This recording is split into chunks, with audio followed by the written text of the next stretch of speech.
नमस्कार, मैं हूं कशिश जमाल और आप देख रहे हैं सहारा समय का डिजिटल प्लेटफॉर्म। दोस्तों, आज का दिन दिल्ली शराब घोटाले मामले को लेकर के बेहद खास दिन है, क्योंकि आज ही के दिन ईडी जो है ट्रायल कोर्ट में अपनी चार्जशीट दायर करने वाली है आबकारी नीति मामले को लेकर के। और सूत्रों के हवाले से बड़ी खबर ये आ रही है कि अरविंद केजरीवाल जो दिल्ली के मुख्यमंत्री हैं, उनका नाम मुख्य साजिशकर्ता के तौर पर इस चार्जशीट में मेंशन है। प्रवर्तन निदेशालय अपनी चार्जशीट में दिल्ली के मुख्यमंत्री अरविंद केजरीवाल के अलावा आम आदमी पार्टी को भी आरोपी बनाएगी। ऐसा इतिहास में पहली बार होने जा रहा है कि भ्रष्टाचार के किसी मामले में एजेंसी द्वारा दायर चार्जशीट में किसी राष्ट्रीय पार्टी को भी आरोपी बनाया जा रहा है, यानी कि पार्टी को भी इस मामले में जद में लिया जा रहा है। सूत्रों का कहना है कि सुप्रीम कोर्ट की सुनवाई के बाद ईडी ट्रायल कोर्ट में चार्जशीट दाखिल करेगी। अगर सुनवाई दिन भर चलती रही तो फिर चार्जशीट आज नहीं कल दाखिल की जाएगी। ये भी माना जा रहा है कि केजरीवाल की मुश्किलें अब दिन पर दिन बढ़ती ही जाएंगी। ईडी की चार्जशीट में केजरीवाल के अलावा बीआरएस नेता के कविता और कुछ अन्य लोगों का भी नाम शामिल हो सकता है।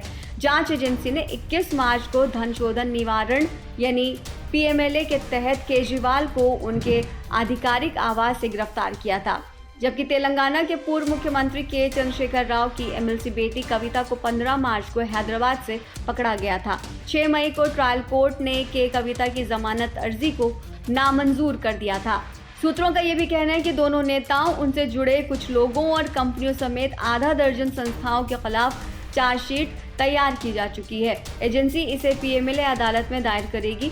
सूत्र ये भी बताते हैं कि आरोपियों पर मनी लॉन्ड्रिंग के आरोप लगाए जाएंगे। एजेंसी 2022 में दर्ज किए गए मामले में कुछ नई संपत्तियों की कुर्की के साथ इस चार्जशीट में आम आदमी पार्टी को भी आरोपी बनाएगी। पूरे मामले में ईडी की ये 7वीं चार्जशीट होने जा रही है। ईडी ने केजरीवाल की पार्टी के सहयोगी और दिल्ली के पूर्व उप मुख्यमंत्री मनीष सिसोदिया, आपके राज्यसभा सांसद संजय सिंह समेत अब तक 18 लोगों को गिरफ्तार किया है। कुछ समय पहले संजय सिंह को जमानत मिल गई थी।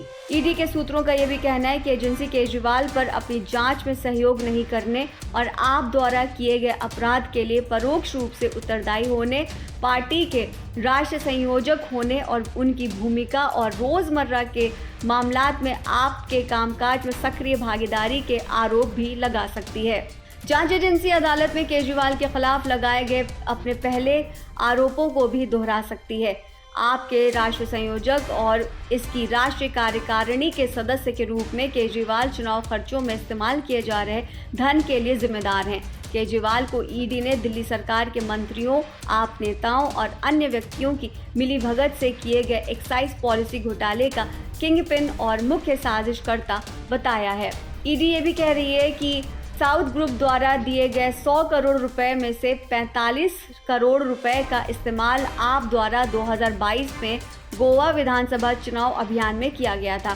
साउथ ग्रुप शराब लॉबी में कथित तौर पर के कविता टीडीपी ओंगोल सीट से लोकसभा उम्मीदवार मंगुटा श्रीनिवासुलु रेड्डी, उनके बेटे राघव रेड्डी और अन्य लोग भी शामिल हैं।